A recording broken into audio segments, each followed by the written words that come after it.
then àwọn tí wọ́n máa ń sọ pé àwọn ọkùnrin ń lo àwọn no obìnrin tó bá jẹ́ wípé lílò ni tá bá fẹ́ gbé lórí wípé èèyàn wo ló lo èèyàn kan obìnrin gan ló lo ọkùnrin sà tó yé wa fún ẹni tó sẹ́yìn question yẹn obìnrin ló lo ọkùnrin fún ìbálòpọ̀ tí ó wà lábẹ́ orí ọ̀fẹ́ Ọlọ́run àti approval of God o tó wà within the confinement of bed sanwó orí ara yín the woman uses the man ṣó yé wa torí gbà mí tẹ́mi bá ń sọ̀rọ̀ lórí ìkànnì wọ́n ní mò ń support àwọn ọkùnrin èmi ẹ̀ support àwọn ọkùnrin ọjọ́ bá máa ju tiẹ̀ náà lù ìmí inú wọn wá padà blọ́ọ̀kù mi ni ṣó yé wa a máa sọ directly for example láti mú ká lè mọ̀ wípé obìnrin gan ló ń lo ọkùnrin kí ọkùnrin tó mú obìnrin wá sí mood of sex ó máa ń take time ọkùnrin ò ní ìdí wàhálà tó pọ̀ ọkùnrin bá ń wọ èèyàn kan tó ń rìn lọ báyìí bóyá díẹ̀ nìyẹn kàn rí pépépépépépé okó ọkùnrin lè dìde in fact ọkùnrin ò ní láti rí obìnrin kò ní láti rí ìdí àbọ̀yán àbí nǹkan tọkùnrin bá sùn tó jí okó ẹ̀ máa le gbogbo ọkùnrin ló máa ń ní early morning erection so láti gbé kékeré ọkùnrin wà ní mood of sex it doesn't take time in fact bá wo ọkùnrin jù báyìí tó bá wò ju tójú wọ àti ẹ̀ pàdé tó bá kéèsára okó ẹ̀ lè máa le I'm telling you. So to bring a man to the mood of sex does not take time. But to bring a woman to the mood, the man needs to press every pressable of her body, do everything, play with her, do the touching, fingering, etc., massaging before she will be in the mood. Ẹ wo gbogbo energy yẹn.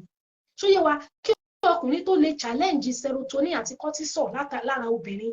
kó tó di wípé ara obìnrin máa wá ṣẹ̀ṣẹ̀ wá máa respond torí a sọ wípé the reaction of ọkùnrin sí sex is spontaneous. That of a woman is responsive. So for the woman to now start responding, that means the man must have challenged her serotonin and cortisol, which is a hormone to relax. The man will have done a lot. At times you need to suck her, you need to do all kinds of things, you need to because especially àwọn obìnrin míì tó yẹ pé wọ́n ti ní loss of libido tó yẹ pé wọ́n so mọ́kùnrin for a long period of time. So you were there. Then àwọn ọkùnrin míì wọ́n need energy láti hold the erection wọn if not they will just ejaculate before penetration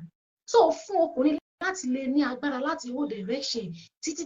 tí obìnrin fi máa wà in the mood kó tó wá ṣe penetrate yẹn ọkùnrin tí ò bá jẹun kánú tí ò strong kò lè ṣe gbogbo yẹn then nínú ìbálòpọ̀ obìnrin lè experience as many orgasms as possible like 3 or 4 even more ọkùnrin ò ní ju orgasm kan lọ tí wọ́n experience so ta ló wá ń lo ẹnìkan obìnrin ló ń lo ọkùnrin because gbogbo energy tó kùnrin gather he will expand that energy on a woman he will spend it on a woman so yé wa so tẹ bá dẹ̀ sọ wípé ẹnìkan lo ẹnìkan pé lílò okay wọ́n jọ ń lora wọn ni but má ever rò pé bóyá ọkùnrin kan ló ń lò ẹ̀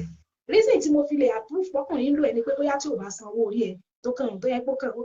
ó kàn do ẹ̀ ṣeré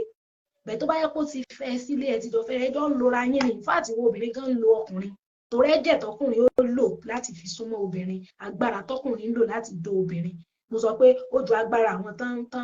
tán fọ́ òkúta tí wọ́n ń break rock so obìnrin ló lo ọkùnrin obìnrin ló dẹ̀ ń gbádùn dídó ju ọkùnrin lọ obìnrin sì ń enjoy sex more than ọkùnrin ó kàn pé due to nature ọkùnrin bọ́lọ̀ ń ṣe dá wọn